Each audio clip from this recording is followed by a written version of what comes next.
guys, Katie Heller here with Kids Can Read and Write.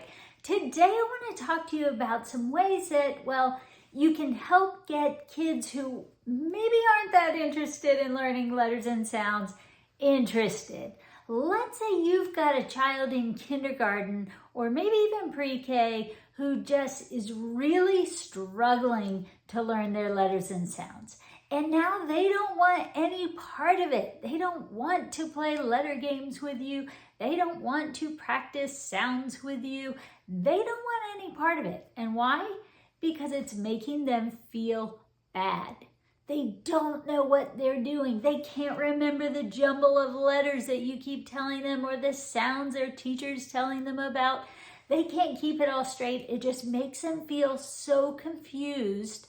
And then they feel sad because they feel like they're letting you guys down or that they're not smart like everyone's told them their whole lives. They've been so smart. And now they're starting to question who they actually are, right? They're not thinking that, but that's what's happening inside, and it's causing turmoil and frustration, and they don't know what to do. So I want to help you know how to kind of lower that feeling of frustration, take down that wall of resistance, and just kind of get your kids interested in learning letters and sounds again. So there are lots of ways you can do it. You can listen to songs that talk about letters and sounds. That's always happy and fun, and it's, no pressure, right? Just let your kids listen to alphabet songs. It's going to help them hear those letter names. And if you pick some good songs that also have the letter sounds, well, they'll start connecting those. And you want songs that even go over words that start with that letter, like A says a, and then they talk about apple, apple, right? Something like that where you hear the letters name, the letters sound, and words that begin with the letter. Okay, so listen to alphabet songs, just have fun music. And let your kids listen to a lot of that kind of music, like nursery rhymes, where they're hearing rhymes and it's fun and it's happy. It's going to make them feel happy, and it's going to teach them a lot of things too. Even just aside from alphabet letters like days of the week, months of the year, learning songs. Help your kids listen to a lot of learning songs. It helps their auditory processing, helps their language skills, helps them feel happy inside because kids' music is naturally happy sounding. So listening to alphabet songs, definitely do that. What else can you do? Well, you can do letter puzzles together, and we'll talk about that another time. Really, any games or fun things with letters. Tub letters. Like, have you seen those little bathtub letters you can get? You can make, throw them up on the side of the tub and make the letters name and sound, and even make some little 3-letter words and sound them out together to show why you're even learning letters and letter sounds, right? To read words, make it exciting. Always, no matter what you're doing, be enjoying it with your child, right? Don't make it seem like you're stressed out. It's a lesson. He or she better learn them right away or they'll never make it in life, right? You gotta make it fun. This is a kid you're working with. They've only been alive like 4 or 5 years, maybe 6, 7 if they're, behind, but not that long, right? Let them have fun while learning. Make learning enjoyable, not something you have to fear, worry about, but something you love and that brings joy and that brings just happy feelings inside, praise, all of the good stuff, right? So just like when your kid used to fall down when learning to walk, you'd be like, oh, that's so cute, good job, good try. Same thing when they're learning letters and sounds. Don't get all stressed out and depressed if they can't remember them. Just good try. I'm so proud of you for trying, right? And do it again and again and again until they can do it. Did you ever tell your kid, oh, you're just never going to be able to walk. You just have fallen down too many times, right? No, of course not. How long were you waiting for your child to learn how to walk? As long as it takes, right? As long as it takes. So Same thing with learning letters and sounds. For some, it's going to be really quick, effortless, easy. That's okay. That's great. Enjoy that. If you have a child who learns like that, enjoy that. For others, it's going to be a struggle, a challenge. They're going to learn it 1 second, forget it the next. Learn it 1 second, forget it the next. And that is going to frustrate not only them, but you. And that's okay, but you can't show it. Okay, you got to take a deep breath and go, you know what?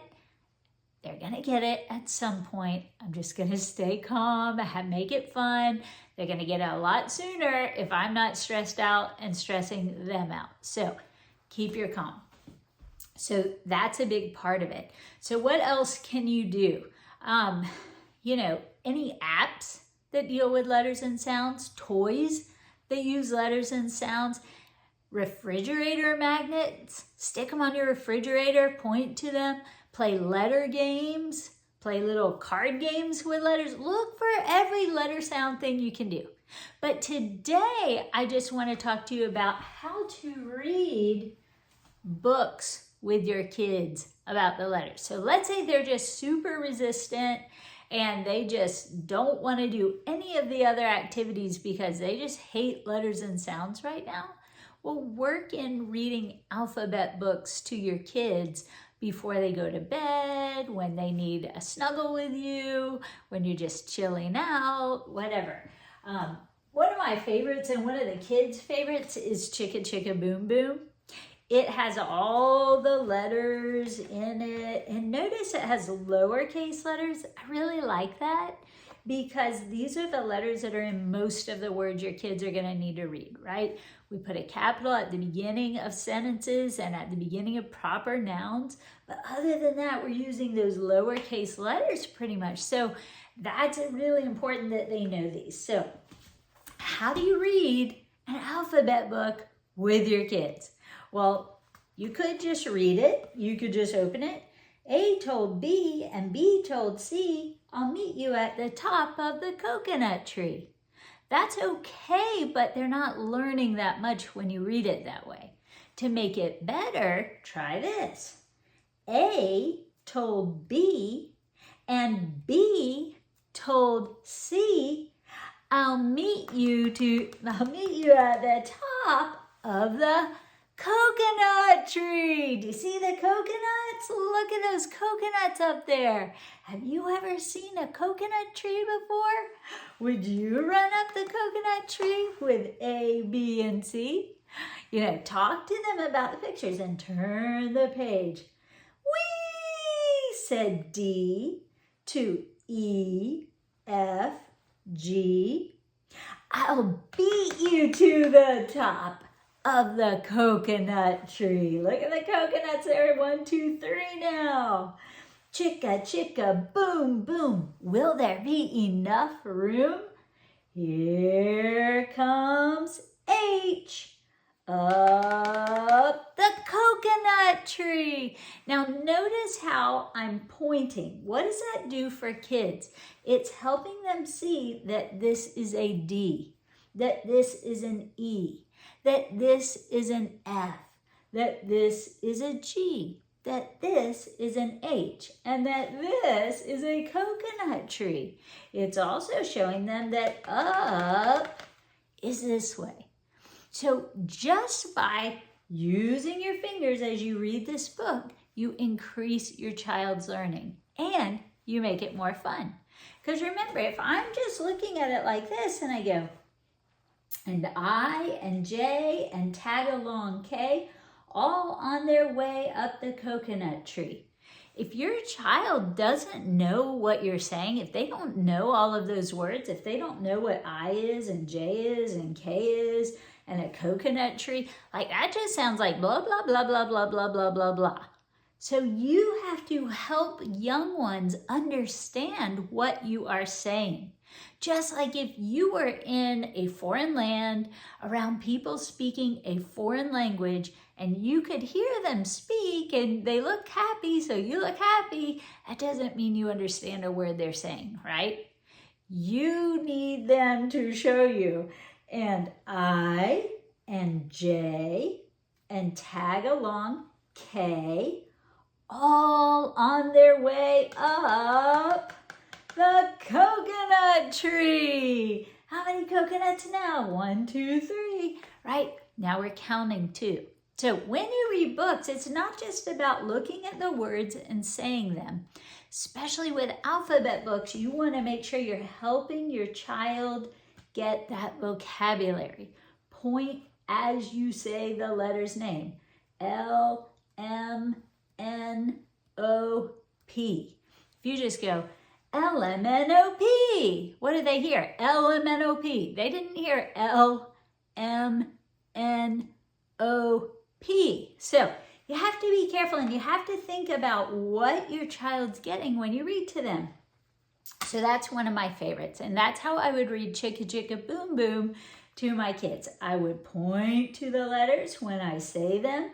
I would use my fingers to bring in other senses to make it exciting to go up.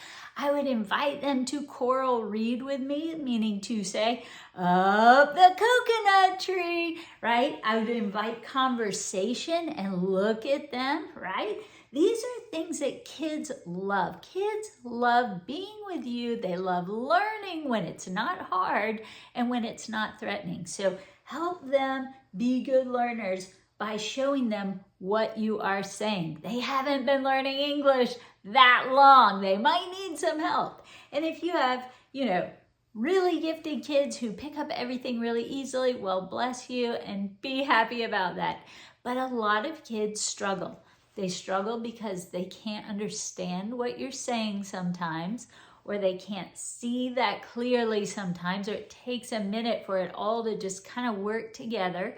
Or sometimes they have memory issues, and even though they heard it 1 second, they forgot it the next. So they need you to reread it other times and to have just as much fun each time you do.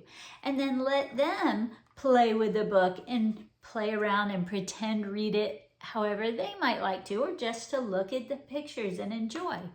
I would set up books like these for my kids as soon as they were crawling around. They had books they could reach for in little baskets on the floor, and they could just pick them up and enjoy them, read through them. They were toys, but they were books. So if you want your kids to love learning and love reading books, that's a great tip. Now there are other types of alphabet books too. So let's say you have one like this, and it just goes over the ABCs. What are you supposed to do with a book like this? It just says A, an apple. So if you just read it, A, apple, B, boots, right? That's okay. They're going to enjoy sitting with you probably, but watch. A, apple. See that apple? B, boots. Boots. Do you see the boots? Do you like his boots? Do you have rain boots? Right? We're going to talk. And did you notice the other thing I did? I put the sound with the letter. That is really important because kids who don't know letters don't know sounds either, generally speaking. And they need to understand that this is A and it says A. And this is B and it says B. And they also need to understand that we use those letters to make words. Apple, apple.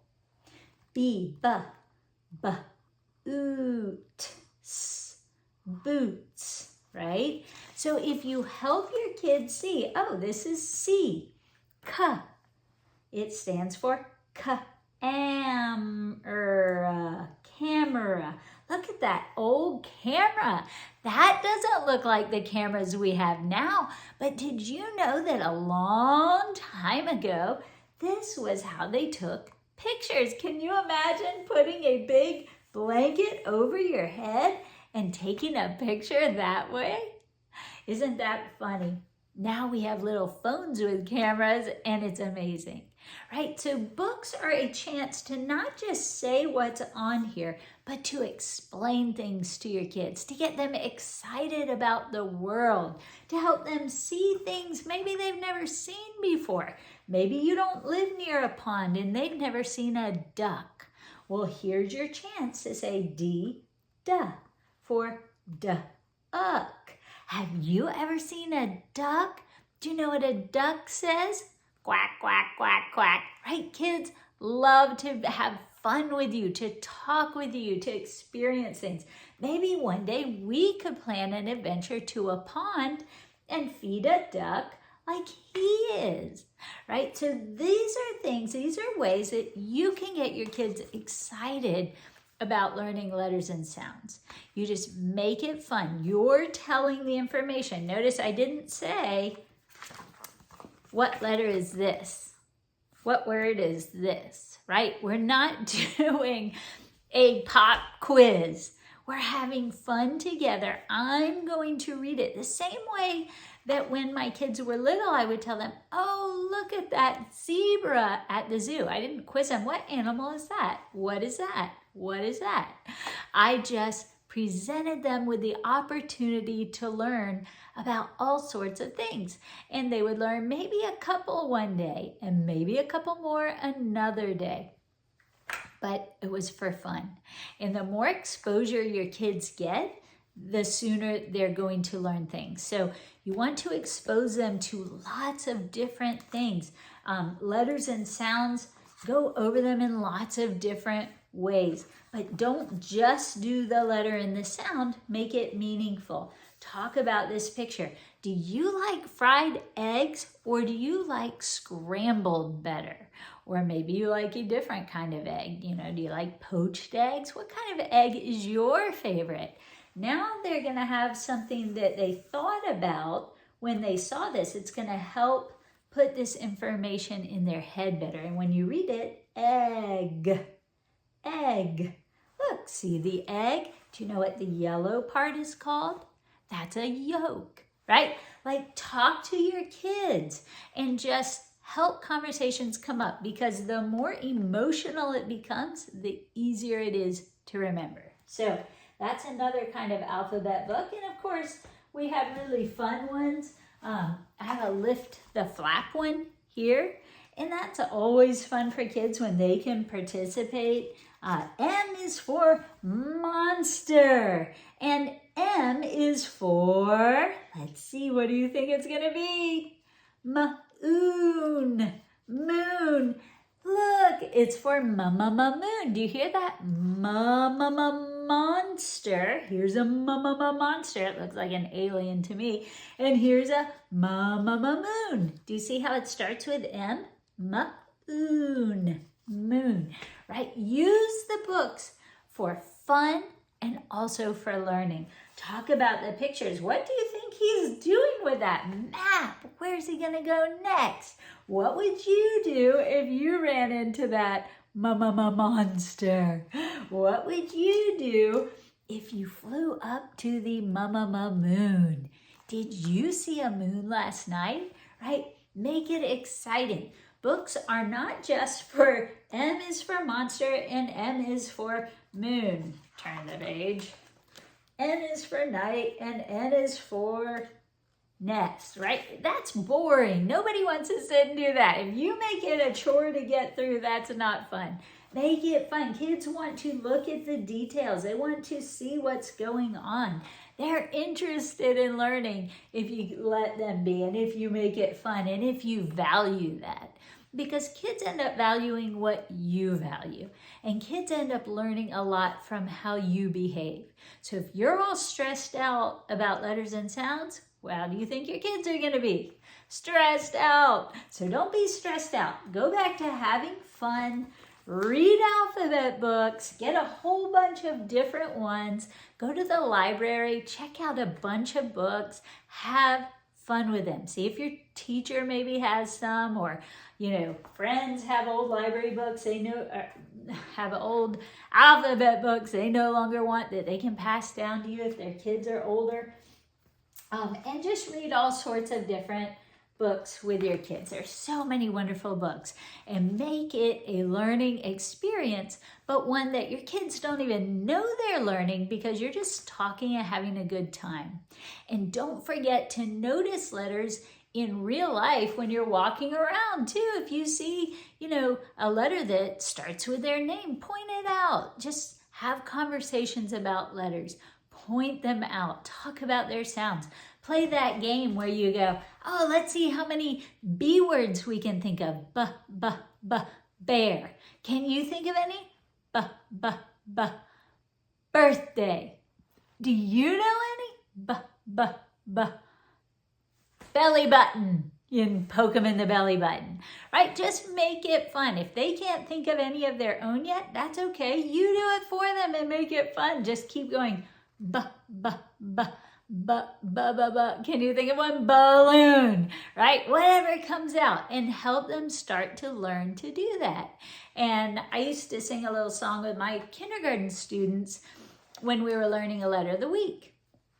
And we'd say, my letter is B, B, B, and my sound is B, B, B, and my word is, and then you had to come up with a word. So belly button or whatever. And then it'd be the other person's turn to sing it. My letter is B, B, B, and my sound is B, B, B, and my word is, and see if they can come up with whatever, word they come up with. So those are just fun things to do with your kids to help get them interested again in letters and sounds. Remember, letter puzzles, reading alphabet books, making alphabet cookies, using bathtub letters, refrigerator magnets, apps and games. There's so many different ways you can do it. And guys, if you need extra help teaching your kids letters and sounds or how to read, we have the Black Belt Reading Program, which is great for beginning readers and writers. And if you have older kids who are struggling, we have programs for that also. Just get in touch with me because they're not all up on the website yet. I have them. They're just not quite, in place yet. So if you need a more advanced program, let me know. But for the little ones, the one that's available now is perfect. So Black Belt Reading, if you need it, it walks you through the reading and writing process one step at a time, starting with letters and sounds and going all the way to reading giant words. So if you need help, let me know. Get in touch with me. If you need more ideas, go to kidscanreadandwrite.com. I've got lots of ideas for games and things you can do with kids year by year as they're growing up to turn them into readers and writers. So look for that. You can also go to Kids Can Online Academy. That has a Black Belt Reading Program and some other things. If you need help or you have any questions, don't hesitate to contact me or leave a comment below. Thanks so much for joining me today, guys. You're a rock star for hanging in there. Please join me again next time. Don't forget to like and subscribe, and I hope to see you again soon. Good luck teaching your kids.